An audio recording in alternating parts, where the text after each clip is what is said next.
Hello, everybody, and welcome back to another episode of the Uncut Podcast. Today, we will be looking at a major global event that occurred in the past couple of weeks. We will be talking about the fall of the Assad regime in Syria and the implications of this fall surrounding the dictator geopolitically. So, it's a big episode, and without any further ado, my name is Theo, and let us jump straight into the facts on this one.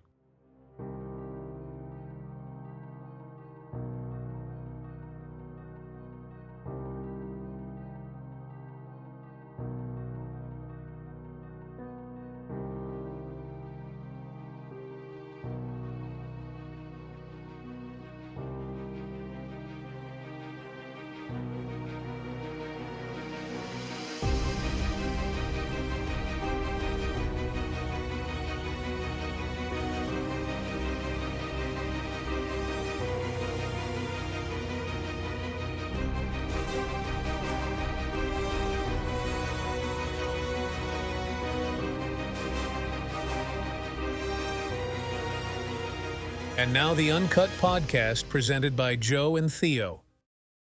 On December 8th, 2024, the Assad regime's 50-year hold on Syria came to an end as rebel forces led by the HTS under Abu Muhammad al-Jalani captured Damascus in a swift and decisive offensive.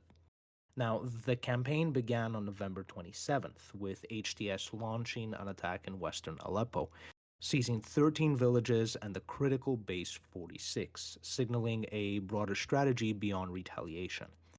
Now, by November 30th, Aleppo, Syria's second largest city, fell to rebel forces, marking a pivotal moment in the conflict. Now, the momentum continued as Hama, a critical supply link, was taken on December 5th, followed by Dara on December 6th, where opposition forces joined by Druze factions reclaimed the city that ignited the 2011 uprising, and on December 7th, Homs fell, with residents openly defying the regime by burning Assad's portraits, paving the way for the final offensive. The next day, December 8th, saw Damascus capitulate with minimal resistance as Assad fled to Moscow, marking the collapse of his regime. From the Umayyad Mosque, Jalani declared the victory a transformative moment for the Islamic world. Now, across Syria, jubilant crowds celebrated the end of decades long tyranny, hopeful for a brighter future after years of relentless conflict. Now, to really truly grasp the implication of the Assad regime's fall, we must first understand the historical foundation and legacy of this government. Now, the Assad dynasty's dominance over Syria began in 1970 when Hafez al Assad sieged power through the corrective movement, a military coup that essentially established him as Syria's first Alawite president. Now, his rule was marked by brutal authoritarianism, most infamously demonstrated during the 1982 Hama massacre, where an estimated 20,000 to 40,000 people were killed in a crackdown on an Islamist uprising. Now, the event cemented the regime's reputation for crushing dissent with unyielding force. Hafez's tenure was characterized really by centralized governance and rigid control, bringing stability but also economic stagnation and political repression. Upon Hafez's death in 2000, his son Bashar al Assad, a British educated ophthalmologist, assumed power. Now, initially, Bashar was seen as a potential reformer. Bashar briefly inspired hope during the Damascus Spring, but this optimism quickly faded as his regime reverted to oppressive measures, silencing activists and consolidating power through sectarian favoritism and authoritarian control. Under Bashar, economic reforms often favored regime elites, exacerbating inequality and leaving rural communities particularly vulnerable to neglect. Now, Bashar's foreign policy further shaped Syria's trajectory, solidifying alliances with Iran and Hezbollah to counter U.S. influence while opposing the 2003 US led invasion of Iraq. However, years of economic mismanagement, systemic corruption, and repression created a volatile environment. And by the early 2010s, analysts were warning that unresolved grievances could destabilize the regime. Now, these tensions would set the stage for the 2011 uprisings, which were the first real test of the Assad dynasty's grip on power. So, what is this 2011 uprising? Well, the origins of Syria's revolutionary forces and the early days of the uprising reveal a story deeply rooted in grievances long ignored by the Assad regime, finally ignited by the winds of the Arab Spring. Now, the catalyst came in March 2011 in the southern city of Dara, where protests erupted after school children were arrested and tortured for anti regime graffiti. Now, demonstrations spread rapidly to major cities like Homs and Damascus, driven by anger over state brutality, rampant corruption, and growing inequality. The regime's response was swift and brutal, deploying live fire on protesters, mass arrests, and even tanks to suppress dissent. By May, protesters were labeled foreign backed terrorists, and the Assad government intensified its violent crackdown. As peaceful protests were crushed under state violence, the opposition began to militarize. By July 2011, defected soldiers formed the Free Syrian Army, FSA for short, marking the start of an armed rebellion. Now, the roots of the uprising were deeper than the immediate protests, however. Between 2006 and 2010, severe droughts displaced hundreds of thousands of farming families, compounding poverty and fueling resentment among rural communities already alienated by Bashar al Assad's policies. These underlying tensions, combined with systemic corruption and political repression, created fertile ground for revolution. And by 2012, the conflict had escalated into a full scale civil war, with Aleppo and Damascus becoming key battlegrounds. The war drew in regional and international powers, transforming Syria into essentially a proxy battlefield. Now, while Western nations, Turkey, and Gulf states supported opposition groups, Assad relied on allies like Russia, Iran, and Hezbollah. The opposition itself fractured as moderate groups like the FSA struggled with limited resources and extremist factions such as the Jabhat al Nusra and the HTS gained prominence. What began really as a unified call for democratic reform devolved into a multifaceted conflict defined by domestic grievances, ideological divides, and international intervention. And now there is a big thing to be talked about the crimes of the Assad regime, which stand as a harrowing testament to the depths of human suffering inflicted under its rule. Systematic detention and torture form the backbone of its repression, with over 200,000 individuals detained and countless others vanishing into secret detention centers. Now, survivors have described appalling conditions. Torture, starvation, and summary executions were routine. High level evidence implicates Bashar al Assad and his top officials in orchestrating these atrocities. Now, the regime's use of chemical weapons further underscores its disregard for human life and international law. Assad's forces deployed agents like sarin and chlorine gas in repeated attacks against civilians. Among the most devastating were the 2013 sarin attack in Ghouta, which claimed over 1,400 lives, and the 2017 chemical assault on Khan Shaikun. Despite global condemnation, these acts persisted, underscoring the regime's impunity. Civilians, of course, bore the brunt of the regime's cruelty. Bombings of schools, hospitals, and marketplaces in opposition held areas were calculated strategies to crush resistance. Sieges on rebel controlled cities cut off essential supplies, leading to malnutrition, disease, and suffering for those trapped inside. Now, these tactics reflected an utter disregard for the lives of ordinary Syrians. And the humanitarian toll is staggering. Over 500,000 deaths, millions displaced internally and abroad, and an enduring legacy of devastation. International organizations, including Amnesty International and Human Rights Watch, have meticulously documented these atrocities, laying groundwork for potential prosecutions. The Assad regime's crimes remain a chilling reminder of the cost of unchecked authoritarianism and its devastating impact on Syria's people and future. Now, of course, the Syrian conflict is not just domestic, it's a geopolitical labyrinth shaped by the competing interests of both regional and global powers. Turkey stands as a significant actor here, backing rebel factions such as the Syrian National Army, or SNA for short, while prioritizing its strategic goal of countering the Kurdish YPG militia, which Ankara considers an extension of the PKK, a group it designates as a terrorist organization. Turkish military incursions in northern Syria have resulted in the capture of territories from Kurdish forces, extending its influence to regions like Idlib. Here, the HTS dominates, and although Turkey denies direct support for HTS, its actions in Idlib reveal a precarious balancing act. At the same time, Turkey faces domestic pressures to address its Syrian refugee population, with plans to repatriate millions of refugees in tandem with its broader regional strategies.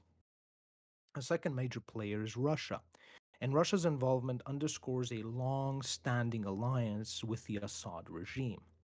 Entering the conflict militarily in 2015, Moscow solidified Assad's hold on power and bolstered its presence in the Mediterranean by securing long term leases on Syrian military bases.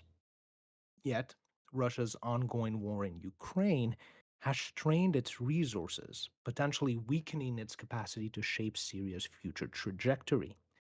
Meanwhile, another big player, the United States, entered the fray with dual aims: supporting opposition forces after Assad's violent crackdown on protesters in 2011 and leading a counteroffensive against the Islamic State, or IS for short, from 2014 onward. Despite maintaining around 900 troops in northeastern Syria to prevent an IS resurgence, U.S. strategy has pivoted from regime change to counterterrorism, marking a shift towards a more cautious engagement in the region. Now, another major player is Iran. And Iran has committed extensive resources to the conflict, deploying Hezbollah fighters and other Shia militias to secure its strategic foothold. For Tehran, Syria represents a critical link in its axis of resistance, essential for extending its influence to Lebanon and confronting adversaries like Israel. However, Israeli airstrikes targeting Iranian positions in Syria have posed significant challenges to Iran's ambitions. Israel itself plays a calculated role, defined by security concerns over Iranian entrenchment within Syria. Through targeted airstrikes, Israel aims to neutralize Iranian threats and prevent advanced weaponry from reaching extremist groups. The Israeli occupation of the Golan Heights adds another dimension to the conflict, as Israel seeks to safeguard this strategic region against escalating threats.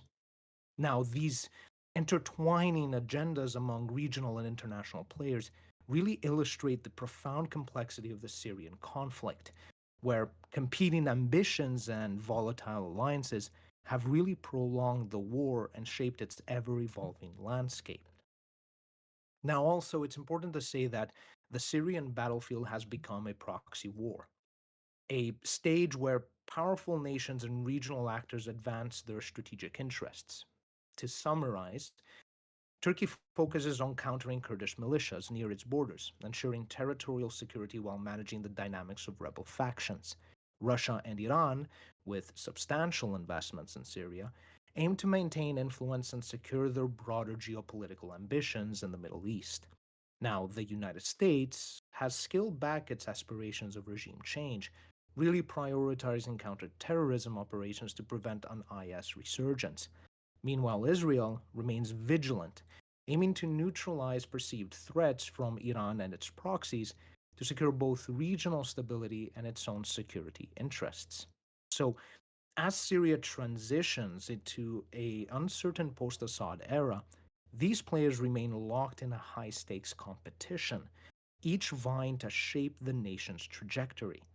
Now, this convergence of interests underscores the enduring complexity of Syria's geopolitical crisis, where every actor's strategy is really dictated by both opportunity and constraint. But there is something to say here also about Bashar al Assad's position in all of this. Bashar al Assad's geopolitical survival really hinges on a complex web of alliances and enmities with regional and global powers. Chief among his allies is Russia, whose support has been pivotal since the Cold War. Moscow's strategic interests in Syria include retaining access to the naval base in Tartus and countering Western influence in the region. Russia's 2015 intervention marked a turning point, with airstrikes and mercenaries solidifying Assad's control over key territories. Similarly, Iran plays a critical role as part of its axis of resistance, offering financial, logistical, and military support, often through Hezbollah and other militias, to Syria and Assad. For Iran, Syria is vital for maintaining its influence in Lebanon and confronting Israel and the US. Now, if we turn the script a bit, Assad's relations with the United States have been marked by tension and conflict, with ties deteriorating after Syria's opposition to the US invasion of Iraq in 2003. American involvement in Syria has shifted, as we've seen before, from supporting opposition forces to really focusing on counterterrorism, particularly against IS. Meanwhile, if we look at Turkey, Turkey's stance evolved from cooperative relations with Assad to direct confrontation, fueled by Ankara's opposition to Assad's authoritarianism and his fears of a Kurdish autonomy near its borders. Turkey's actions, including military incursions and support for the Syrian National Army, highlight its strategic aims in the region. There's also something to say about the Gulf states. Once allies, they now turned adversaries, as nations like Saudi Arabia, Qatar, and the UAE supported Sunni led opposition groups, seeking to counter Iran's growing influence within Syria. China, on the other hand, while maintaining a low profile engagement, really emphasizes sovereignty and stability, offering limited diplomatic support to Assad while really opposing Western interventions. Lastly, Israel's fraught relations with Assad reflect decades of hostility, further exacerbated by Israeli airstrikes targeting Iranian assets and Hezbollah positions within Syria. For Assad, essentially navigating these complex relationships is and was both a survival strategy and a testament to the geopolitical chessboard that Syria had become. Now, the fall of the Assad regime would transform really Syria's political and strategic landscape and essentially thrust the HTS into a central role. So, for Russia, the loss of Assad would jeopardize its foothold in the region, really threatening its military base in Tartus and disrupting its broader ambitions in the Middle East. Iran would face similar setbacks, losing Syria as a vital corridor for arms transfers to Hezbollah, undermining its influence in Lebanon and the region. These ideological and logistical divides would significantly constrain Tehran's ability to counter HTS effectively. Now, for the United States, the emergence of HTS would necessitate a shift in focus towards counterterrorism, driven by concerns over the group's jihadist roots. While some avenues for dialogue might emerge if HTS moderates its stance, skepticism about its governance capabilities would persist. Turkey, on the other hand, leveraging existing connections to opposition factions, could seek closer negotiations with HTS to advance its strategic goals, particularly curbing Kurdish autonomy. Sunni Gulf states such as Qatar and Saudi Arabia might cautiously engage with HTS, using economic aid as a tool to influence its governance trajectory while countering Iran's regional dominance. China, on the other hand, would prioritize stability and economic opportunities, likely focusing on reconstruction projects while remaining neutral in political matters. Counterterrorism concerns would also shape Beijing's approach, particularly regarding HTS's potential influence on Xinjiang. For Israel, the rise of HTS poses heightened security risks, potentially leading to an escalation of military strikes to address perceived threats. And internally, HTS would face challenges in maintaining stability, balancing rebranding efforts with internal rivalries that could threaten its cohesion, and essentially, the group's rise underscores the precarious and fragmented nature of Syria's future, highlighting the volatile reshaping of power dynamics in the post Assad era. Now, the fall of Bashar al Assad's regime in December 2004 marks really a transformative moment in Syria's turbulent history. The months leading up to this turning point saw dramatic military and political shifts. Between October and December, opposition forces, the HTS and the Turkish backed Syrian National Army, launched coordinated offensives that captured critical infrastructure, including the Aleppo International Airport and major portions of the M4 highway.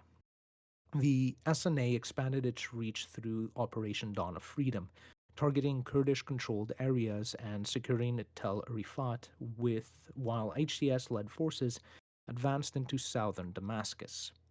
The regime crumbled swiftly, culminating in Assad's flight to Russia on December 8th, leaving opposition leaders to declare victory on state television. Abu Mohammed al Jalani, HTS's leader, emerged as a key figure in Syria's uncertain future, promising governance rooted in localized Islamist principles.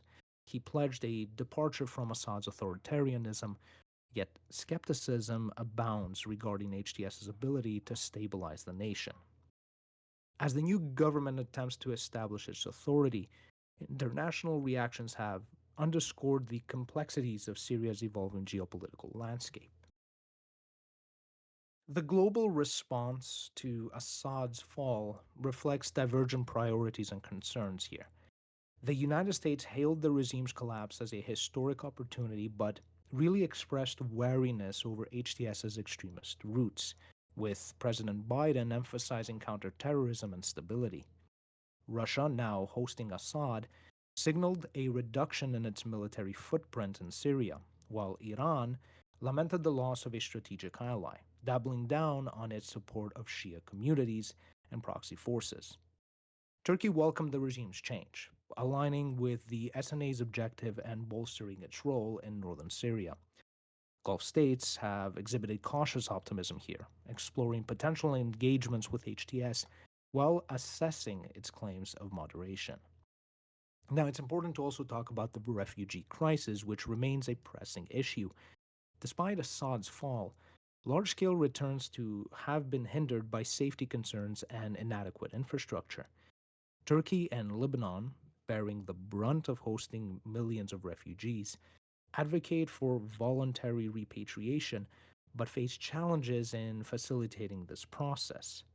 European countries have temporarily suspended asylum applications, citing security concerns, while Canada and other nations monitor developments without immediate policy shifts. The aftermath of Assad's ouster reverberates across the region, intensifying geopolitical recalibrations all across the board.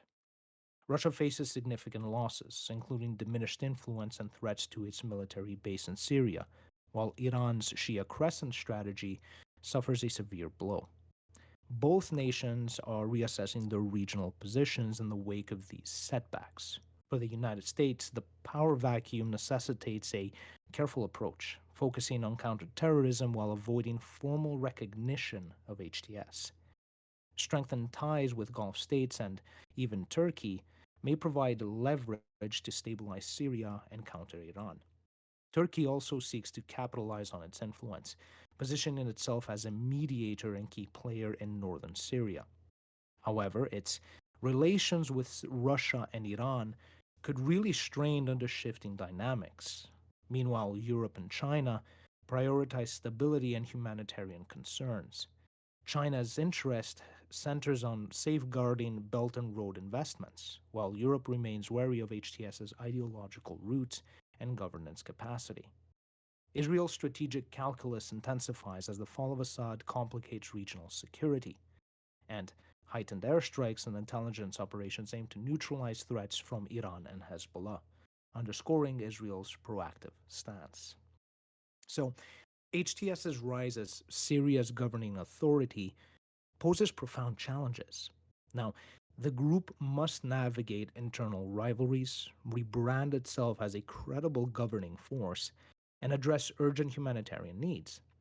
International aid faces legal and moral hurdles as nations grapple with how to deliver relief without legitimizing HTS. The refugee diaspora reflects a mixture of hope and apprehension, with safety concerns about HTS's Islamist framework deterring large scale returns. Reconstruction efforts are critical but fraught with uncertainties, as minority rights and governance capacity remain key concerns. So, as alliances shift and new power dynamics emerge, Syria's future under HTS leadership hangs in the balance. The nation's trajectory will depend on its ability to overcome deep seated divisions, establish functional governance, and secure sustainable international support. The fall of Assad has opened a new chapter, yes, but the road to stability remains long and uncertain. And let's speak a bit about Russia and Iran here, specifically. The collapse of Bashar al Assad's regime marks a pivotal shift in the Middle East and the geopolitical dynamics in the region, really upending the strategic calculus for key players like Russia and Iran.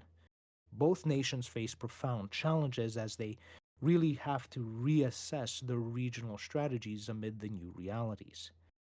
Russia's military and political influence in Syria, anchored by bases in Tartus, is severely compromised here. These strategic assets were critical to Moscow's projection of power into the Mediterranean and its ability to maintain partnerships with nations like Egypt and Algeria.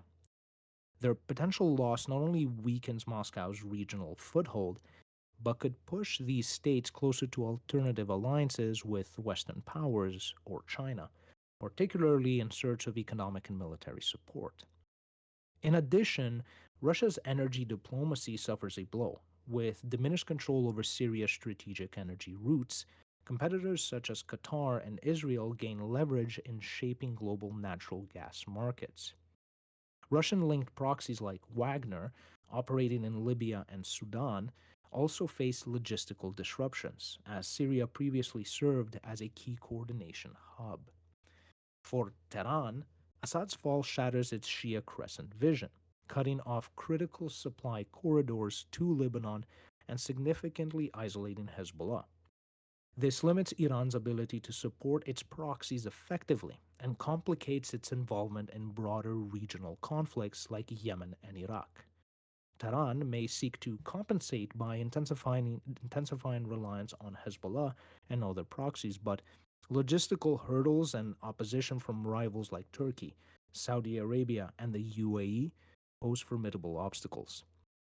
Domestically, growing dissatisfaction over the financial burden of supporting Assad exacerbates public criticism in Iran, where economic struggles and sanctions already strain the government. This dissent further weakens Tehran's ability to sustain its regional ambitions. Now, in stark contrast, regional players like Turkey, Saudi Arabia, and Israel really stand to benefit from the shifting landscape. Turkey, as we've seen before, leveraging its ties with HTS, is poised to expand its influence as a mediator and power broker in northern Syria. The weakened positions of Russia and Iran allow Ankara to intensify its campaigns against Kurdish groups such as the YPG, aligning its goals with those of the United States and Gulf states. Saudi Arabia, on the other hand, and the UAE capitalize on Iran's setbacks to solidify their dominance in Arab League initiatives and energy diplomacy.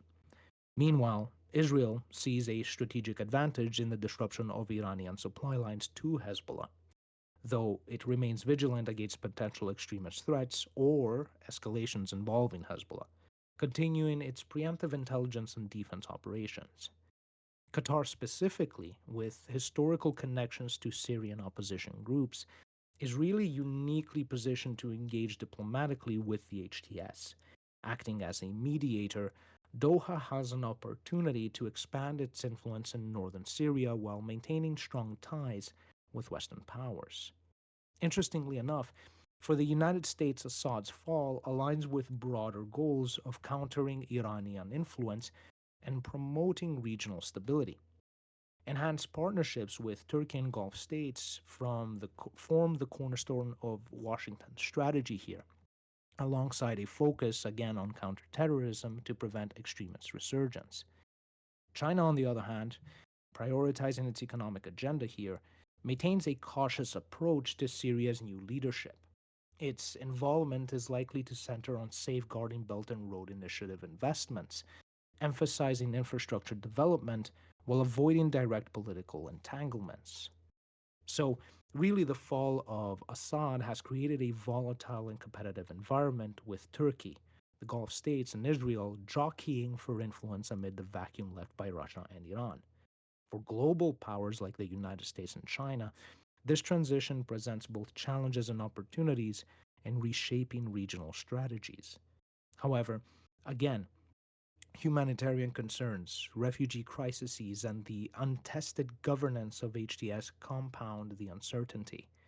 The road ahead hinges on HTS's ability to govern effectively, the recalibrations of regional players, and the international community's willingness to engage in rebuilding a fractured Syria. And let's turn the page here and speak about China and the US specifically. The US China rivalry manifests subtly yet profoundly in Syria, where local dynamics really mirror broader global competition between these two superpowers. China's engagement in the region is predominantly economic, rooted in the Belt and Roads Initiative, or BRI for short, and energy security needs. Aligning closely with Iran, Beijing ensures vital oil supplies and bypasses US sanctions while embedding itself in Middle Eastern trade and infrastructure. This strategy complements its partnership with Russia, evident in shared reconstruction efforts and diplomatic coordination, as both nations aim to challenge US influence within Syria and beyond. Conversely, here, the United States leverages strategic alliances with Israel and Gulf states to counterbalance the growing influence of both China and Iran. The US employs military operations and economic sanctions, such as the Caesar Act, to weaken adversaries like Hezbollah and restrict Iran's regional activities. Its military presence in Syria serves dual purposes, as we've seen before: combating extremism and obstructing Russian and Chinese ambitions. Syria's evolving landscape has thus become a stage for these global superpowers to fight it out, with both nations seeking to tilt the balance of influence in their favor. Now, in the wake of Assad's fall, Syria assumes heightened significance for both US and Chinese strategies. For China, the upheaval complicates its efforts to secure energy resources and expand the BRI through Syria as a gateway to European markets. Disruptions caused by HTS's rise to power and ongoing instability force Beijing to seek alternative routes via Iran and Iraq. While hesitant about engaging directly with HTS due to concerns over Islamist movements and influences, which separatists create tensions in the Xinjiang region, China remains committed to leveraging soft power. Humanitarian aid and infrastructure investments emerge as Beijing's tools for maintaining influence without really entangling themselves in the region's volatile political conflicts. Meanwhile, the United States views Syria as an opportunity to reinforce its regional dominance and counter adversaries. Though less dependent on Middle Eastern oil, Washington prioritizes the security of energy routes for its European allies. Syria's reconstruction offers a competitive battleground with US backed firms vying for contracts against Chinese entities, aligning projects with BRI goals. Really, by bolstering alliances with Gulf states and Israel, the US strengthens its hand against Beijing's growing regional presence. Simultaneously, targeted sanctions and selective aid initiatives are employed to curb HTS's extremism while really promoting moderation and governance. Syria's evolving realities serve as a microcosm of the wider US China rivalry. Proxy competition defines their engagement, with China focusing on economic expansion and infrastructure, while the US counters through strategic military alliances and operations. Both nations recognize Syria as a critical point of influence. For Beijing, maintaining stability and protecting energy interests are paramount. For Washington, reinforcing its leadership in the Middle East and containing adversaries remains central. So, the post Assad landscape in Syria exemplifies the intertwining of local and global power dynamics. While China treads cautiously to safeguard its economic priorities, the United States actively consolidates its strategic foothold to challenge Beijing and Tehran.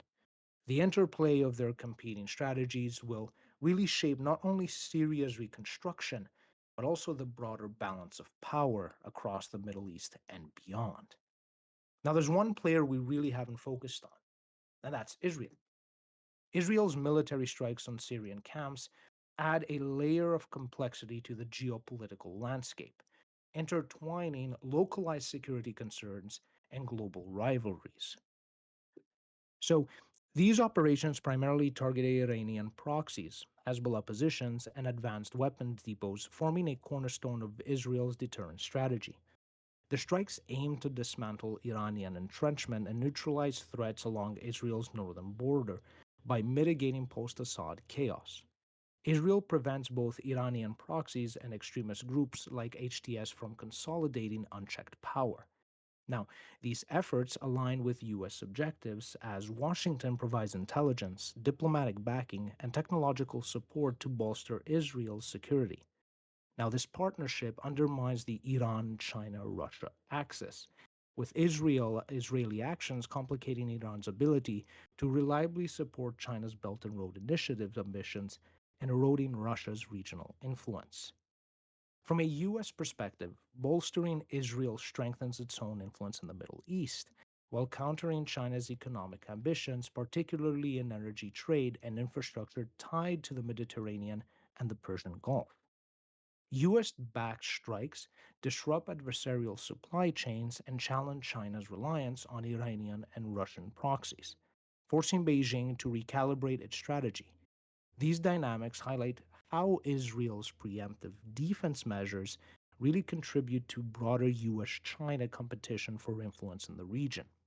Meanwhile, Russia's troops and equipment withdrawals from Syria really reflect a strategic shift rather than a retreat. Driven by escalating tensions in Ukraine, Moscow reallocates resources to address more immediate European threats, signaling flexibility in its military priorities. This adjustment underscores a really calculated pivot rather than an abandonment of Middle Eastern ambitions. Now, China, in contrast, remains focused on diplomatic and economic engagement. By maintaining neutrality, Beijing avoids direct military involvement while fostering ties with all regional players, including Iran. Its preference for a negotiated settlement under United Nations oversight aligns with the broader foreign policy of non interference, ensuring its economic priorities remain unimpeded by Syria's instability. The differing stances of the US and China in Syria illustrate their contrasting global strategies. Now, while the US consolidates its position to counter Russian and Chinese expansion, China prioritizes economic partnerships and diplomacy. Now, this divergence underscores Syria's enduring role as a key battleground in the shifting dynamics among global powers. Now, let's also speak about Russia here. Russia's redeployment of troops and equipment from Syria reflects a strategic recalibration, driven by the escalating conflict in Ukraine. Facing significant casualties and logistical pressures, Moscow shifts its focus to more immediate European threats. Now, this pivot, while not a retreat from the Middle East, does signal a shift in priorities with profound regional implications, particularly in reshaping alliances and power dynamics. For Moscow, the diminished military presence in Syria really disrupts its ability to counterbalance US and allied forces effectively. The potential loss of strategic assets like Tartus compromises Russia's influence, straining its partnership with Iran. With Assad's regime weakened by the withdrawal, Iran may seek alternative alliances to maintain its regional foothold, signaling potential shifts in the balance of power. China faces considerable challenges, as we've seen before, in adjusting its Middle Eastern strategy amid these developments. Now, the stability provided by Russia and Iran has long been supported by Beijing's economic interests, including its Belt and Road initiatives. With this foundation weakened, China risks disruption to critical energy routes and infrastructure plans. As the world's largest importer of crude oil, Beijing must navigate increasing instability in Syria, which really threatens its broader ambitions for interconnectivity across Asia, Africa, and Europe. Now, these shifts really pressure China to reassess its traditionally reserved approach to the Middle East. While Beijing avoids direct military entanglements, the region's changing dynamics may compel greater involvement, presenting risks of overextension and potential entanglement in regional conflicts that could really divert attention from its Indo Pacific priorities. However, China remains cautious, leveraging economic and diplomatic means to protect its interests without really escalating tensions. For the United States, Russia's reduced presence offers an opportunity to consolidate alliances and counter Chinese and Russian influence. Strengthen ties with Israel, Gulf Cooperation Council members, and other regional powers enhance Washington's ability to project influence and challenge adversaries. This environment constrains China's involvement, forcing Beijing to, again, reevaluate its reliance on partnerships with Iran and other destabilized actors. Iran's weakened role further limits its capacity to act as a bridge for Chinese ambitions, complicating Beijing's efforts to really maintain a foothold in the region.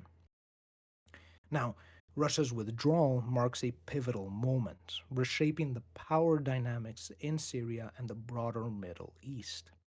As China navigates the risks of greater involvement and the US consolidates its position, Syria remains a focal point for the global rivalry between these two superpowers. These developments underscore the region's continued significance in the shifting landscape of international geopolitics. Now, in the post Assad landscape, the geopolitical chessboard in Syria reveals intricate maneuvers by global superpowers. For the United States, this period offers both challenges and opportunities. Beyond countering extremist threats like ISIS and Al Qaeda, Washington seeks to leverage Syria's fragile state to diminish the regional influence of adversaries such as Iran and Russia. Ensuring stability is really essential, not only for Syrians, but also to safeguard America's broader interests, including bolstering alliances with Gulf nations and Israel. China's approach, again, meanwhile, is marked by its commitment to safeguard Belt and Roads initiatives, which relies on a stable Middle East for economic connectivity. While Beijing champions United Nations led diplomacy, the instability in Syria complicates its investments. Delays or disruptions to infrastructure projects critical to China's strategy of global interdependence could undermine its ambitions. As Russia and Iran lose their foothold, Beijing faces mounting pressure to again recalibrate its role, navigating between economic engagement and the risks of deeper regional involvement. The evolving regional dynamics really further shape this competition. Saudi Arabia and the UAE, seeing opportunities in a shifting power structure, align more closely with Washington, while Turkey grapples with balancing relations with the US, managing tensions with Russia, and addressing domestic Kurdish issues. This recalibration highlights the interplay of local alliances and global ambitions. For the US, Russia, and Iran's retreat provides a chance to consolidate influence and limit China's regional aspirations. Meanwhile, China must tread carefully, weighing its economic goals against the complexities of an unstable Middle East. Syria thus remains a focal point in the broader rivalry between these two superpowers, with its fate reverberating across the global stage. Now, obviously, this was a lot of information. It's a very complex issue, and there's a lot to discuss here. So, for that part, I would like to bring on my co host, Joe. Joe, welcome to the show. And obviously, this is a very big event with enormous ramifications across the world and on geopolitics. So, let's start with let me start with simply asking you this. The data seems to show that the fight in the Middle East is really just starting and ramping up. So, based on the information that we have and based on what we've seen, what do you think might occur in the coming days, months, or even years? Do you want me to answer sincerely, or do I just tell you what my honest opinion is? The honest opinion is I don't know. Nobody knows. I mean, there's a track record of this stuff, right? Every time a regime gets toppled, either something good comes out of it or something bad comes out of it.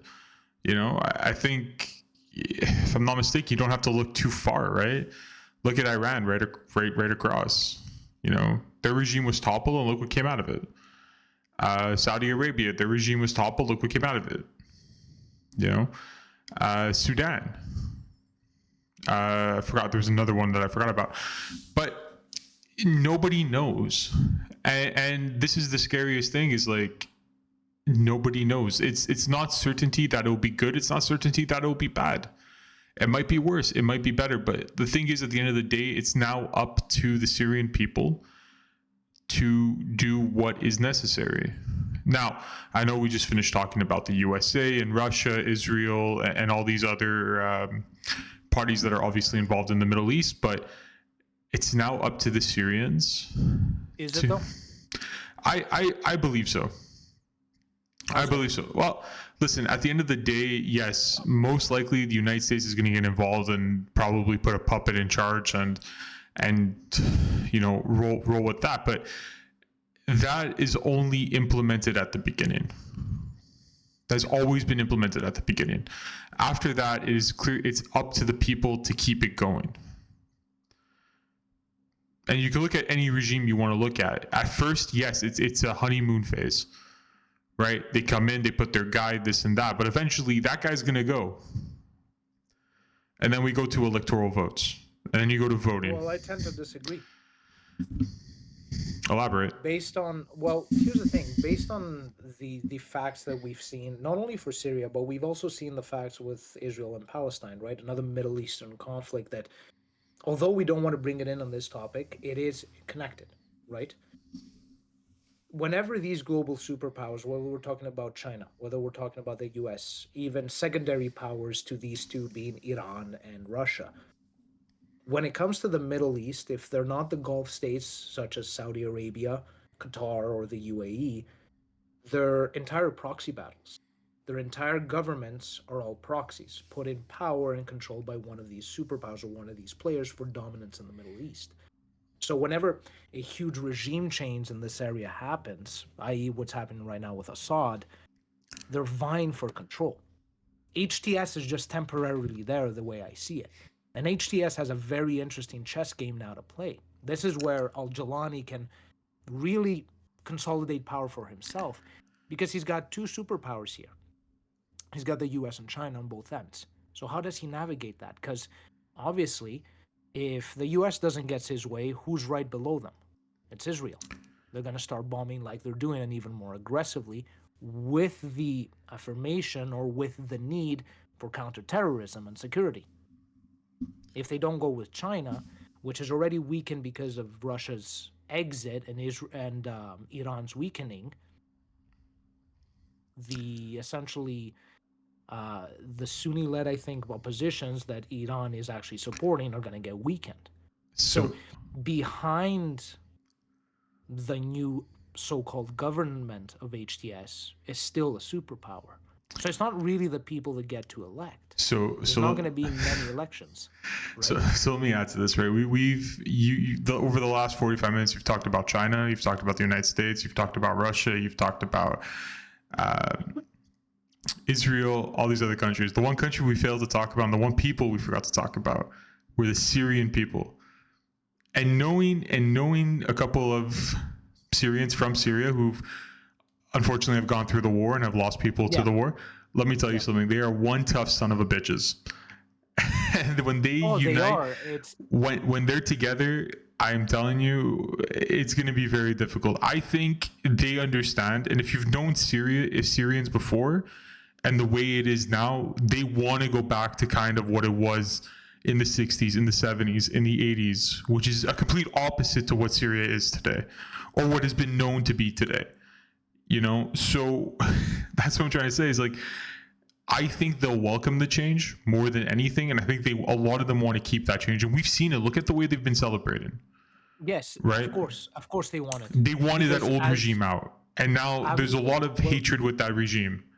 Well, look, just look at the war crimes of the Assad regime. It's plenty, and we still see it today, right? The prisoners he's kept, his family members. Like I was speaking to a close friend who is from there, who grew up there, who had to leave because of Assad, and her reaction was, "I'm so happy the fucking coward's gone." Yes. And pardon my French, but like, yeah, he's a coward. He left his whole family behind and fled to Moscow in the middle of the night. Yeah. You know, she told me that what the Americans did in 1 week has been what the Syrians have been trying to do in 10 years. Well, the HST backed by, obviously. Maybe I got the name wrong. I apologize. HTS backed by the American, or what we suspect is the American, indirectly. The American HTS aid. Was heavily associated with Turkey, and Turkey does have some ties with the US, so you can make that causal connection. Although if we are going to start talking about Turkey also stands in a very precarious spot right now, but that's a different conversation. Completely different. But I'm just saying, like, there is a little bit of American influence that was brought into that. Definitely. And like you said, it took them, well, you said it, 10 days. 10 days to topple a regime that's been there for almost close to 10 years, even longer, exactly. Right? So her first reaction was rejoice, and honestly, rightfully so. Rightfully so. For a lot of Syrians who left the country due to fear, and there's plenty across the world that have left to either go to Lebanon, who've left to come to, North America, all across the globe, because what was going on in their country was ridiculous, and we're seeing that now. I think as a lot of Americans, because Syria wasn't highlighted, especially Assad's regime was not highlighted over the period of time it was. No, it wasn't. Right? How many news cycles have we gone through, at least here in North America, be it on CNN, be it on Fox, be it MSNBC, CTV, CBC here in Canada? How many cycles did they ever bring it up? Not many. How many cycles did they bring up about Iran? Plenty. How many cycles did they bring up about Palestine? Plenty. How many cycles did they bring up about Israel? Plenty. So Israel was kind of this Syria was this kind of forgotten, overlooked area, and for the media. I think also for a large part of a lot of people too, not just the media. Yeah. Maybe people who lived in the region spoke about it quite a bit more. People who've come from the region, who've gone through that war, have spoken about it a little bit more, and obviously there's books and all that speak about it as well. But what I'm just trying to say is, like, it was a forgotten regime. I think the only time Syria was brought up is when the words ISIS were brought up next to it, which is a shame. And the 2011 Arab Spring uprising, which is where essentially the civil war against the Assad regime started. Exactly. Which then led to, if I'm not mistaken, which led to ISIS, which led to this whole situation we're in, I guess rejoice that we're in right now. But it's crazy to think just how much it was overshadowed, especially now that we're seeing, his the prisons he used to keep his own people in. Like, we're not talking about militia. We're not talking about. No, we're talking about Syrians. No, that's what I was trying to say. It's like, we're not talking about prisoners of war. We're not talking about prisoners who've done bad things. We're talking about his own people that he used to chain up in prison. Like, have you seen the videos that have come out showing Assad's palace and all this type of stuff that's gone underneath? It's disgusting that that's what a world leader has done to his own people that he was sworn to protect. And then you wonder why Syrians are rejoicing in the streets, excited to go back home. Well, look, first of all, he wasn't meant to protect anyone. No, so I know. Bashar al-Assad inherited the dynasty or the dictatorship from his father Hafez, right? Which asserted dominance through a military coup. Okay? So that's the first thing. Secondly, 100%. No one's surprised, and no one's really surprised that Syrians are celebrating, and no one's against it, right? What was in power, Assad, who was in power, was backed by Russia and Iran, which was backed by China, right? So this toppling is really changing the dynamics here geopolitically, and that's why I do tend to agree with you, which is I would tend to say more positive than negative shift for Syrians. I would tend to say, at least from what I'm seeing. But although they're a very strong nation, although they're a very strong people, they're in a game and in a chessboard which is beyond their power. You're talking about mega powers here that have zero disregard for their lives, and they've shown it. Iran and Russia have shown it throughout the decades that the Assad regime has been in place, displacing millions, killing millions, and all the atrocities that they've done. So, although, honestly, looking from a humanitarian perspective, right, we all hope, and we genuinely all hope for the best. We genuinely hope that this thing goes as smoothly as possible, that the tensions end, that a whole reconstruction effort does take place, because Syria needs a lot of reconstruction for all the damage that's been done, and that finally Syrians can return to their home happily and safely. I do have my doubts, because I highly doubt that Iran and China will sit on the sidelines and let the US take over.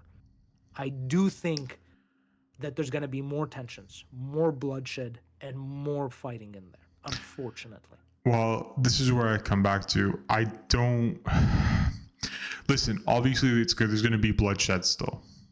That's a fact. Whether it's through militias and stuff like that, it's going to happen, right? It's going to happen regardless, no matter who's in power, right? At the end of the day, though, you brought up a point. It wasn't Assad's responsibility to keep his people safe. Here's where I'm going to dispute you as hard as possible on that. As a political leader, as a leader, whether you wanted it or not, through coup or not, you are the face of your country. You are the leader of your country. Your main objective as your leader, regardless of what it is, president, prime minister, deputy chief, whatever you want to call it, your main priority is to keep your own safe. And he didn't do that. He never did that. He saw his people as a pawn. Kind of what you just alluded to. He saw his people as a pawn. And because of that, many people left. And saying many makes it sound like a couple thousand, like a couple million, millions of Syrians left during his regime and went to other places. They went to France because they speak French, some of them. Some of them went to Canada. Some of them went to the United States. Some of them went elsewhere. But they're going home now to bring back what they've left. They're going home to make a stronger Syria, is what I'm trying to say. They want to bring Syria back before the Assad regime. So I agree that that's what they want to do. Two things. Assad was never a president. He was a dictator.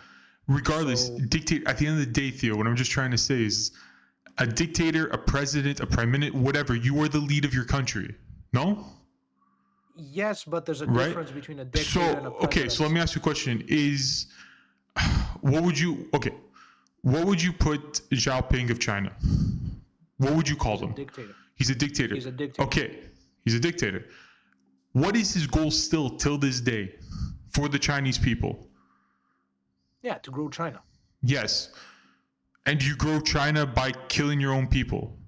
Now, we can maybe don't answer that because there's, we can have a whole discussion about that if you want. There's some other stuff, but I'm just trying to say he still tries to keep his people safe no matter what, at least there. Yes, while also controlling power. I know that. We can get into that conversation. Have you ever heard the famous saying that China is built on skull and bones? Yeah. Okay. So, again, dictators. I know, but what I'm just trying to say is, like, at the end of the day, your first priority is to still try to at least keep something safe. He couldn't do it regardless of whether or not he's a dictator, he's this, he's that. He couldn't even manage his own people. His goal was never to manage his own people. That's what I'm trying to get at. His goal was never that. As a dictator, his goal was never that. His goal was to enrich himself and position and consolidate power, which is why he allied himself with Iran. And now he's going to do a great job of that, hiding somewhere in Moscow. If he even survives the next 2 years. Exactly. But completely true. Regardless. But that's what I'm trying to say. It's the unfortunate thing is that this person was a dictator. He was never concerned about the well-being of his people, right? Ever. That was never his goal. His goal was to consolidate power. Now, to also discuss the refugees that are leaving, there's a problem here because HTS is not a godsend. They have jihadist roots. They're a jihadist group. So, although you're seeing jubilant Syrians, and that's absolutely true, and although you're seeing a lot of them hoping to go back, there's hesitation. There's hesitation because they're seeing a jihadist group take control. A jihadist group which is backed or, has very foggy ties of who's backing it, who supported it initially, where did it go afterwards, who is it gonna align with moving forward, right? So there's still a lot of apprehension. Although there's jubilance, there's still apprehension on what's happening and what will happen.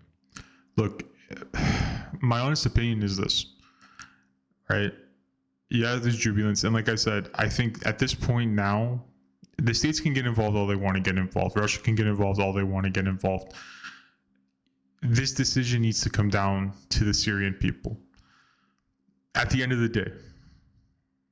Because, like I said, we can do this social experiment. I don't know how many more times can we do it where they put a puppet in charge and we all know how quickly that goes to shit. It doesn't. It doesn't. Just name one that's worked out. What do you mean? Oh, I just said.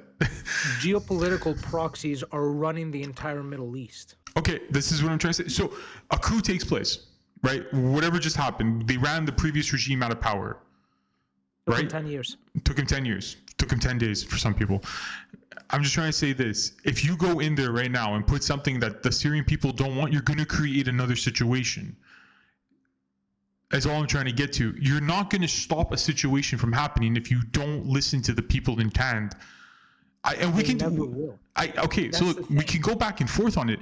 Yeah. But what I'm just trying to say is this. Look, I'm speaking from a perspective of, and granted, I'm not an expert in the Middle East, but I'm an expert, at least not an expert, but like someone understand political policies. The people themselves, if you are not listening to the people and you're going to put a puppet in charge that doesn't reflect the views of the Syrian people, no matter who you put, you're going to create turmoil. It's a fact. You cannot put somebody there for the sake of putting somebody there and expecting it to work. You cannot put a square in a round hole no matter how much pressure you put on it. At the end of the day, if they put somebody there who is a puppet head, that puppet head needs to reflect the values and the understanding of the Syrian people to push the country in a direction everybody wants to go in, or at least the majority of people want to go in.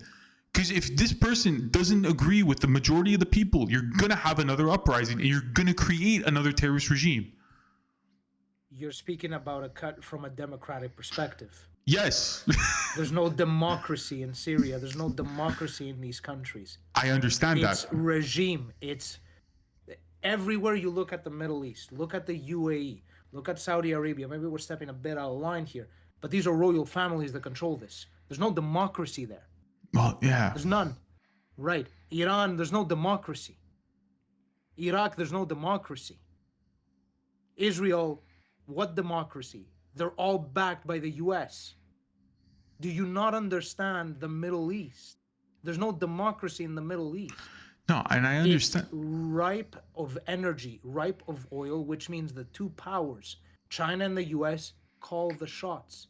And that's what I'm trying to say, Yeah, whether and we they like can- it or not. And I agree with you. They can call all the shots they want, but all I'm trying to get to is that I understand at the end of the day, Syria is a pawn in a bigger game.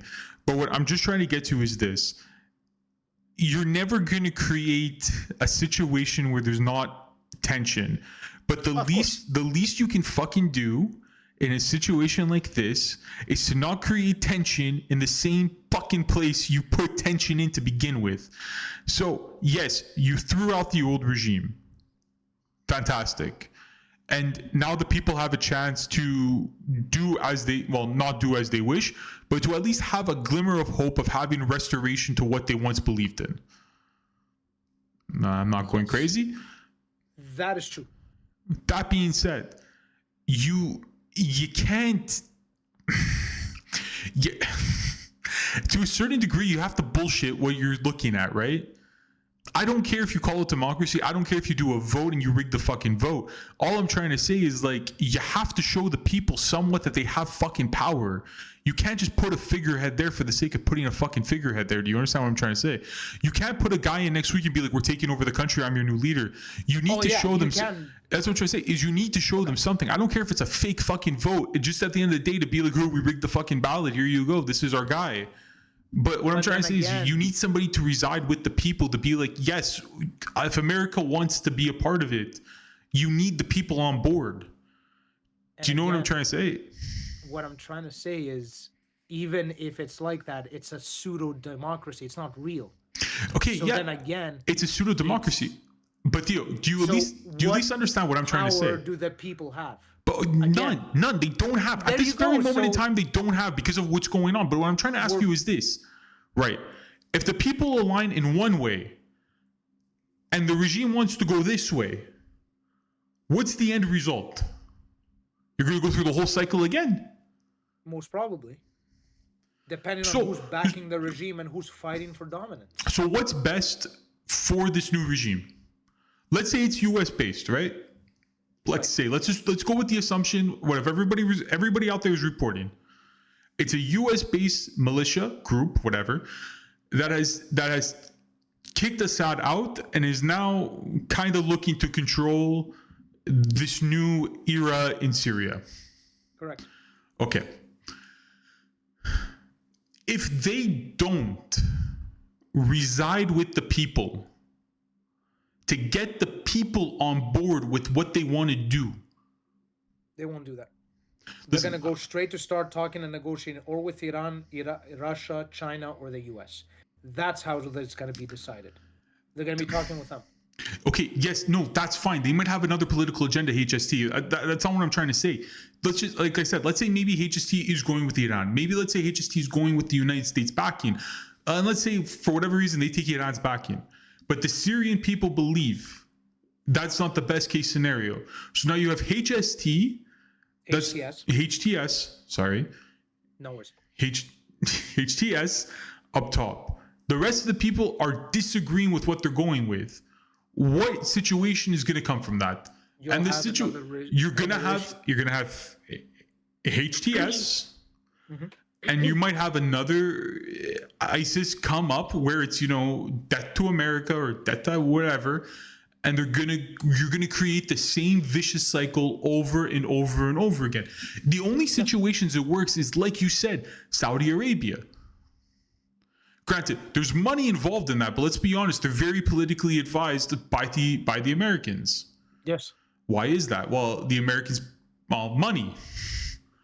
Money talks. They have a long-standing relationship. Yes, but also a long-standing relationship, and the people are okay with that because They see that, right? And They're okay with it because they have money.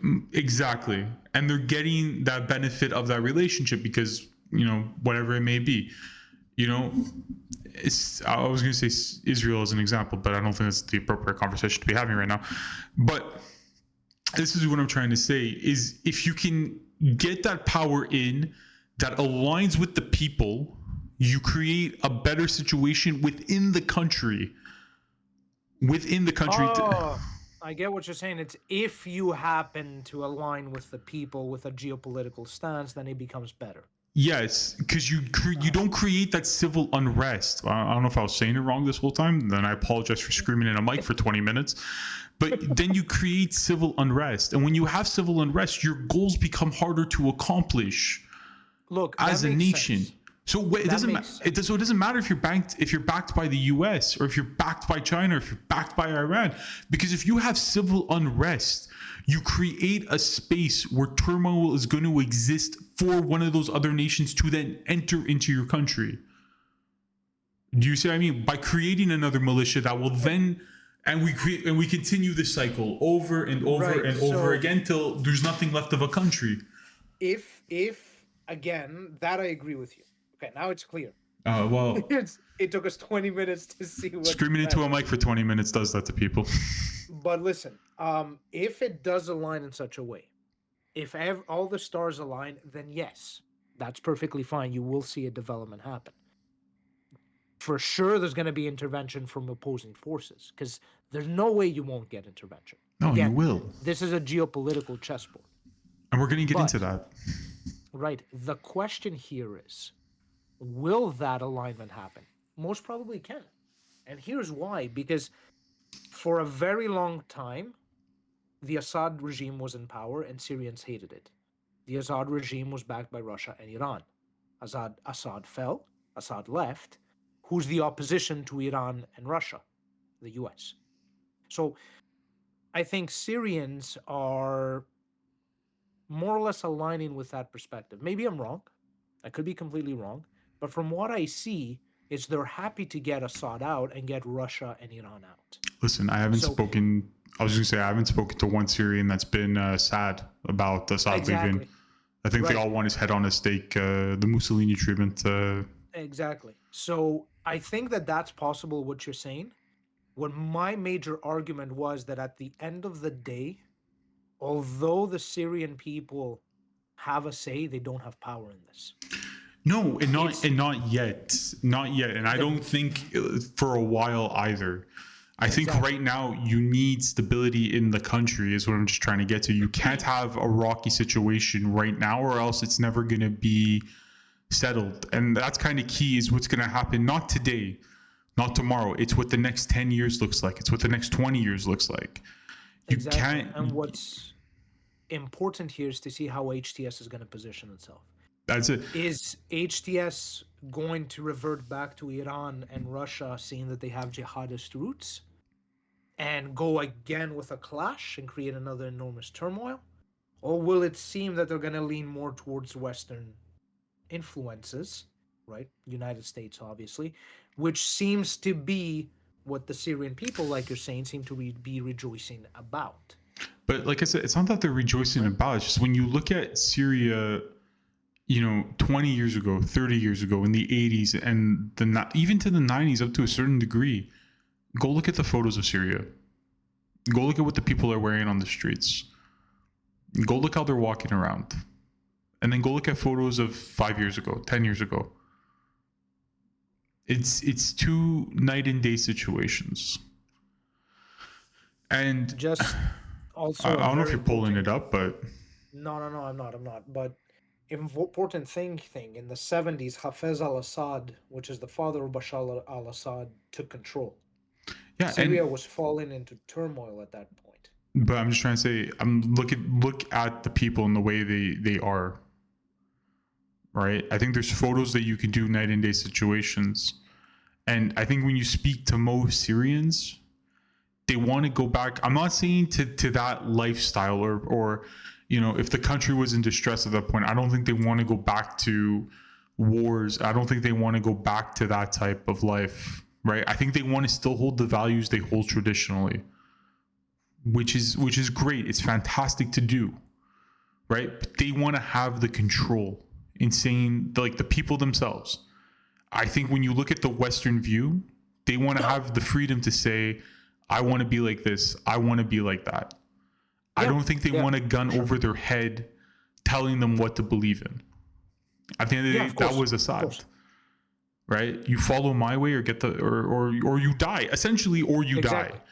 Exactly. And I think when we speak Western views, it isn't like, oh well, you know, let's sexualize everything, let's, you know, junk food everything. No, because Syrians have views. And we don't talk about that enough. They have different views and align with different perspectives, right? But again, choice, right? We talk about Western views. We talk about the freedom of choice, the freedom of speech, right? We can say whatever we want. We can criticize our own political powers and not get into shit over it. And I think when you look at what countries should do for, like I said, at least from a civil point of view, right? And when I say civil, I mean the people's point of view. Freedom of speech, well, not even, oh yes, humanitarian. But what I'm just trying to say is the ability to openly criticize an individual that you feel is doing something wrong, right, is a blessing that we have. Because as we saw in Syria, being able to criticize a political leader for not aligning with your views or openly say they're wrong is a death sentence. Yeah. And that's not right. And that's all I'm just trying to say here is you can't give them freedom and see this jubilation and then take it away. Because then you're really, really, really going to cause massive uproar amongst the people in that area. And you can be a leader, in that situation, yes. And like I said, you can have power, you can be a leader, but if nobody's following you, you ain't got shit. So time will tell. Like I said, I don't think it's today. I don't think it's tomorrow. I think we're looking at something that's going to be 10, 15, 20 years down the road and how this all pans out. But for at least today, we can truly say the Syrians in this moment in time, as of December, when are we recording this? December 23rd, 2024. The Syrians are rejoicing, and they have the right to rejoice, because after the last 10, 20, 30 years of turmoil, they should be celebrating. So, on that. Switching topics other than me and you yelling at each other about what we simultaneously believe to be the same perspective, which is a staple of this podcast sometimes because Joseph sucks at expressing himself. I was about to say espresso. I think we basically touched on where do we see things going with Syria. So I want to bring this to another perspective, and you alluded to this in the whole informational piece. Ultimately, how do we feel about the Israeli bombings? Especially that the militia, HTS, and I think I said that right this time, was led by U.S. operatives. Well, again, or what message? Oh, I know we don't know, but what's the message being sent? From Israel? Well, yes, from Israel. Yeah. Okay. Well, they did do the bombings. Yeah. So Israel's message is very clear, as we saw in the facts. It's don't fuck with me. I was about to say. It's right. It's don't fuck with me. I am bombing you. I will continue bombing you. I will ruin your military infrastructure, and don't lift a finger against me. Because don't forget, HTS is jihadist backed, right? It's a jihadist regime, right? Kind of like Al-Qaeda, kind of like all of these, which goes against security concerns for Israel. Right? Heck, the whole reason why I'm going to bring in very quickly Palestine here, why Israel completely vaporized Hamas and completely destroyed Palestine, right, was that. Okay? Was that. So they're doing the same in Syria, and they're turning around and saying, hey, don't fuck with us. We can go on two fronts. I think there's a bigger statement here, not coming from Israel, but specifically from the United States to HTS. I think this is a message more from the United States to HTS, along with Israel as well, basically saying to HTS, hey, listen, Iran doesn't have the power I do. Russia doesn't have the power I do. I don't even need to lift a finger. I have Israel do all the work for me. Don't go against me here. Let's sit down, let's talk, align yourself with me, and everything will go smoothly. You don't align with yourself with me, you're going to be living under rocket fire. And I think that's the bigger perspective of what we're seeing here. So you kind of took the words out of my mouth, but just for discussional sake here, I think this makes Israel look like a bigger piece of shit than they currently are in the world. I don't think they gain any fans from this. I don't think anybody's saying like, oh yeah, I saw that coming. Yeah, I don't think anybody's waving the banner. No, but honestly, like, it's U.S. backed or allegedly U.S. Funding, whatever, third party involvements into this. For Israel to bomb something that they really don't need to at this point in time, right? Already they're, there's a lot of eyes on Israel at this moment, to say the least, right? Especially with their attacks, again, like you said, in Palestine, in Lebanon, especially southern Lebanon, throughout the entire Gaza Strip, it's basically demolished at this point. I don't think that gets rebuilt anytime soon. To then go attack Syria, especially after a moment that they just had, I think, especially with the knowledge that Israel is heavily backed by the United States, you're kind of sending the wrong message. Right? I know you said it's like, don't fuck with me message, but I'll come to the other message. You're creating that anti-sentiment in a country that potentially didn't even care in that particular moment whether or not what you were doing. Right? Yes, maybe they obviously they give a shit about what Israel's doing, and I'm pretty sure there is despise towards a lot of Israelis, especially in that region, right? Because a lot of Palestinians see these other neighbors as friends, or have had people in those regions that have come from Palestine and they see each other as friends. That being said, bombing a country that had no ties to you, that I don't think, at least in this particular moment of dethroning of the Assad Empire, regime, whatever, I don't think, and correct me if I'm wrong on this, please, has made any political statement towards Israel. And I think it has made a political statement. The new regime. HTS. HTS towards Israel? Yes. Well, I mean, look, they're not going to bomb them after they just got rid of the old regime. If you think anything, the Israelis might be celebrating, hey, look, you did the work for us. Thank you. Here's a couple of bombs. Again, is that like the celebration? They haven't said anything, and that's the truth. HTS hasn't said anything. Like, actually, HTS's claims were, although we want to establish the new government in Islamist, points of view, we do want to have a more moderate approach. Fine. Which is fair. Which is fine. However, which is fair. It's completely fair. I'm not saying it's wrong. The thing is, what I think is happening here, the movement from Israel, if we really tie the chains to the U.S. as well, it's a very clear call from the U.S. It's like, listen, HTS, make sure you follow up on your promise that it's going to be moderate. Yeah, but you're going to align with me. Because if you don't, this guy over here called Netanyahu, or whoever's going to be in charge in the future in Israel, is going to make your life a living hell. And I am funding him to do that. Just like he did to Hamas, just like he's doing to southern Lebanon. And my goal, HTS, is I'm going to ruin Iran.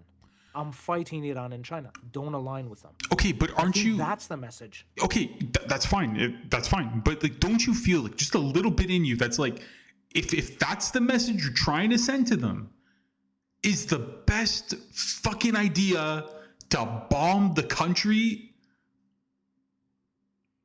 Is that no? I'm just saying, no words have been said the other way yet. No actions have been taken the other way yet. Right?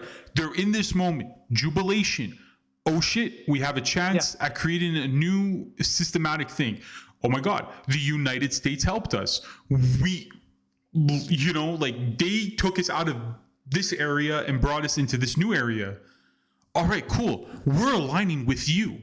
Nobody wanted nobody wanted Assad. It's very evident by the way they're celebrating in the streets of Damascus. Of course. Nobody wanted him. They're looking at these guys like, holy shit, you're our saviors. You're backed by the United States. Let's fucking roll with that, because this is a moment where it's jubilation. You got us out of this shitty situation. The guy fled to Moscow. Like, okay, so the guy was affiliated with Russia. All right, so these guys are not. You know, like, you're basically saying right there and then, oh shit, I think we have their support. And then you do that. It's kind of like a mixed message, like, hey, don't fuck with us. I'm like, I can understand if HTS came out and said, hey, you know, death to all Jews, or, you know, something like that. I understand there's a message to send. I do. I would understand it maybe a little bit more. But like, I think is this wrong here. That's fine. I can be wrong. But do you think the first step in this is to bomb a country? Not like, hey, pick up the phone and maybe have a conversation with one another before, I don't know, you start acts of war on another country? So am I going crazy? No, well, maybe you are, because you're seeing it from a perspective that these countries are not.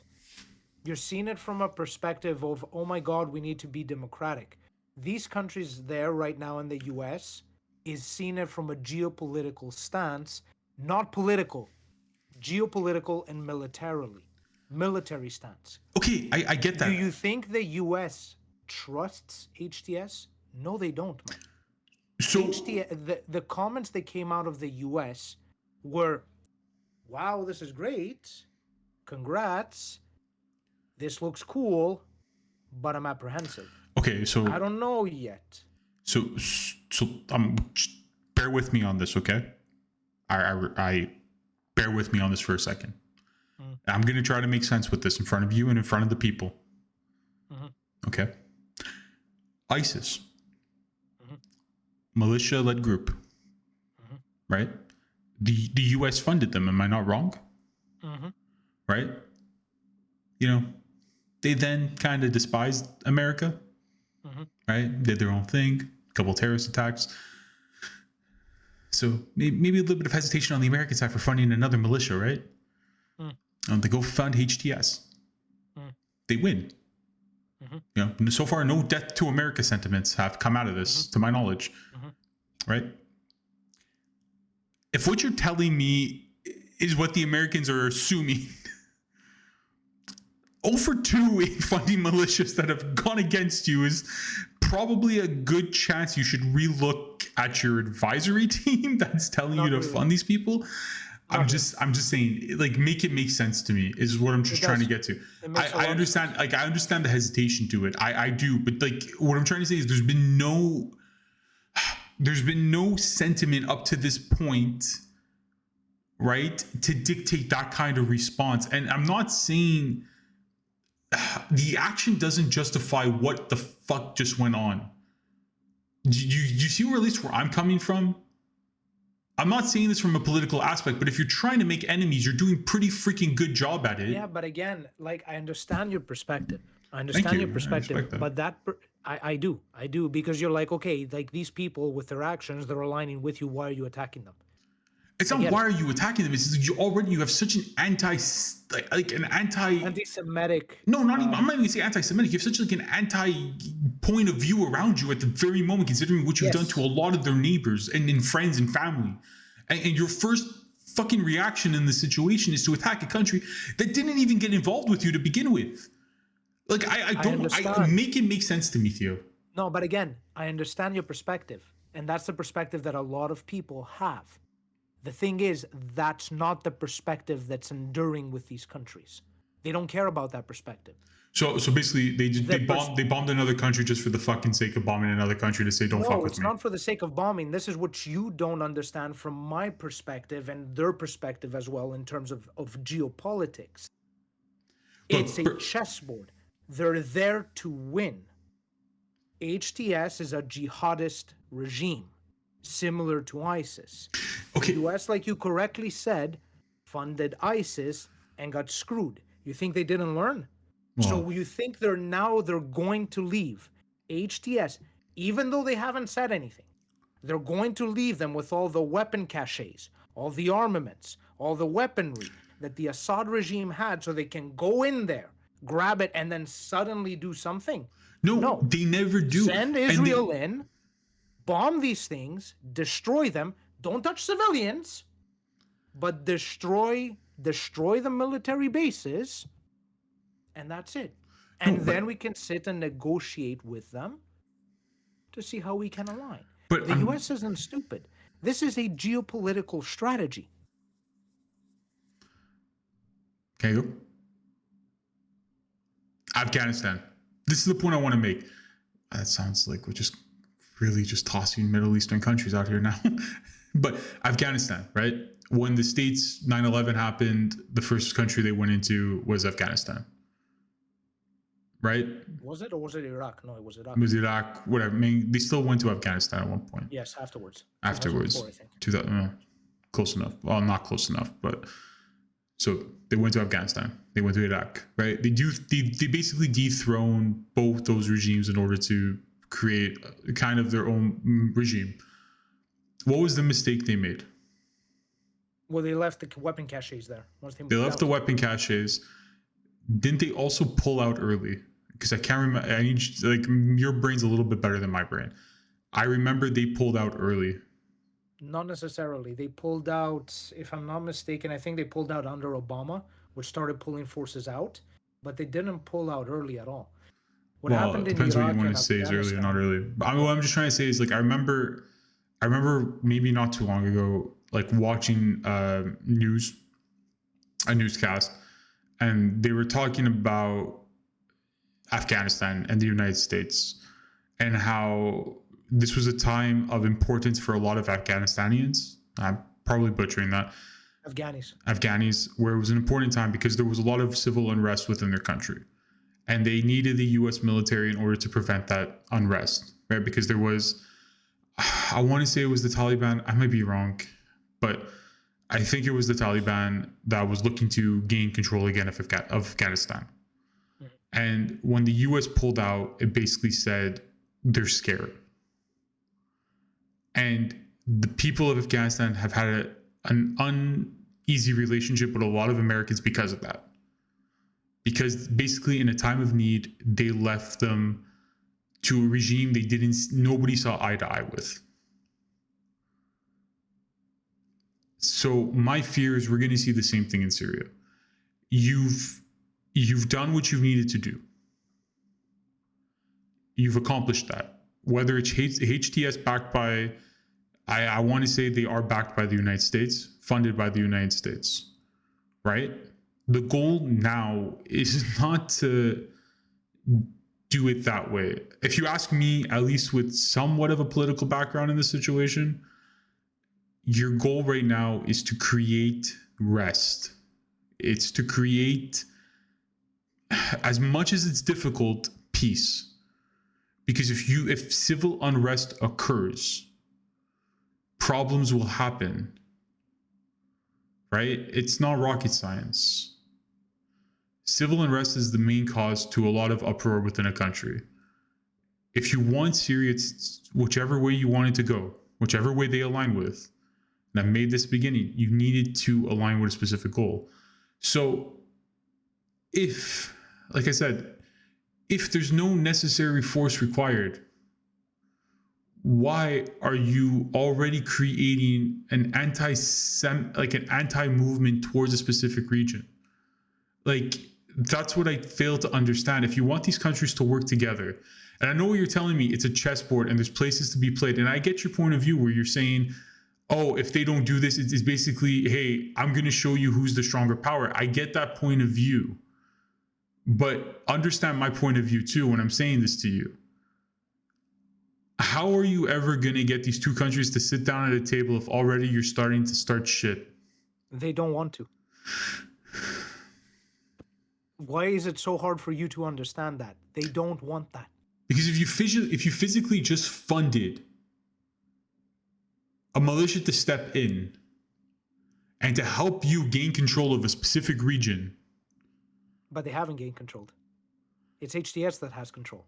Yes. They don't have officially control. Okay, I get that. Backed by whom? Not fully. Not fully, but still backed by whom? Just like ISIS was backed by them. And look what happened. Yeah, but ISIS, if I'm not mistaken, did they not fail at their attempt? No, they succeeded. Okay, thank you. Just no clarification. That's all I needed. But I'm just trying to say. But then, anyways, let's both understand this from two different perspectives. No, but here's the thing. No, but this is like the thing. I get where you're coming from, but I'm just trying to say it's like, think about this logically, right? You just go. But the logic that these countries play with is not your logic. Yeah, my logic is clearly backwards right now. It's not backwards. It's strategic in their end. They've learned from what happened with ISIS. They're like, hey, we funded these guys because it's the only way we can kind of cause mischief in there, to cause instability, because that's what we need to do, is we need to fund these militias. Fine. They gained power, but hey, we learned from ISIS. So have Israel, which we know is our ally, bomb the strategic areas in Syria so they don't get armed caches like ISIS did and like the Taliban did. And then when they're weakened and they don't have military power, and Iran cannot enter and capture that, cannot have any influence, Russia doesn't have a chance to come back in, then we can step in, because again, the people don't see the US behind Israel. They just see Israel. Okay, fine. Have Israel be the scapegoat here. Let them be the scapegoat. But once all of that is done, we'll step in and we'll discuss. But we're discussing when HTS has no power. Like I said, that's the game. I think me and you have two different ways to approach a situation like this. And I think it speaks a lot on both our ends, how we view the situation. And like I said, maybe it's more me looking at it from a different political aspect than you are. I'm looking at maybe doing a resolution that doesn't require acts of violence upon another country that hasn't put a say into this. But again, I'm not for acts of violence. Hold on, let's clear this up 2 seconds. Well, I never said acts. Oh yeah, I never said you were for acts of violence. I'm just saying, like, I understand your perspective. Go. Okay. I'm just going with the facts of how we've seen these countries handle the Middle East. Yeah, you're not. This is how they play the game. Really don't need to. We don't need facts. We've all seen it. There's right. This is how they play the game. So the way that I'm explaining it, although it's harsh, although it's brutal, although it's horrific, it's how the game is played. By sitting here and denying it and saying, no, it's not like this, it's not like this, you're not doing anything here. By actually accepting it and saying, oh my God, this is how it works, maybe then you can start having a discussion. I'm just trying to say, nobody's denying it. We know how this is working, right? We see it with Palestine. I'm just trying to say, it's like, if you're trying to gain the respect of what the hell has just happened, maybe don't bomb them the moment it happens. Who said that they want the respect? They want control. Respect isn't necessarily equal to control. Yeah, but anyways, we can go back and forth on this matter. No, but you're seeing it from a democratic way. There's no democracy there. Yes, I'm seeing it. I'm seeing it from a democratic way. But what I'm just trying to say is, like, at the end of if the agenda for the United States is to gain power within that regime, in that region, right? And in order to gain that power, you need, regardless of how you want to discuss this, you need the fucking people on your side. I don't care. I really don't care about what your opinion is on this. If 3 million people fucking oppose you, you're fucked. You are fucked. End of discussion. There's no way you can survive if the people you are trying to gain support from fucking hate you. It's like, it doesn't matter. That's just 101 basics to this shit. So at the end of the day, why the fuck are you going in bombing them when you have the worst, I know we talked about Joe Biden having like a really shitty fucking, help me out here. Really fucking shitty percentage confidence vote.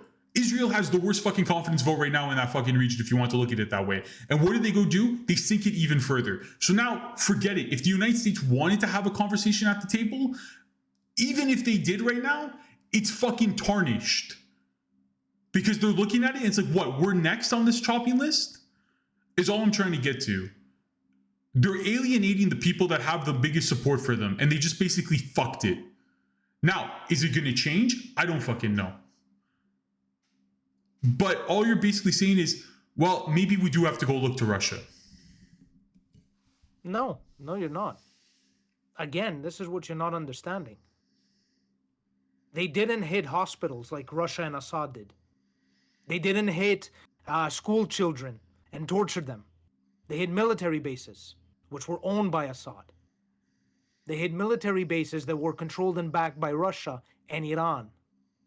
So it's strategic. Now, the moment that they start bombing major cities and they start destroying schools, like they did in Palestine, I'll agree with you. But again, do you understand the geopolitics behind this region? Yes, I'm just trying to say, I think there was different ways to approach the situation. But let's agree to disagree on how the situation could have been handled. So, I think with that being said, I'll let you go.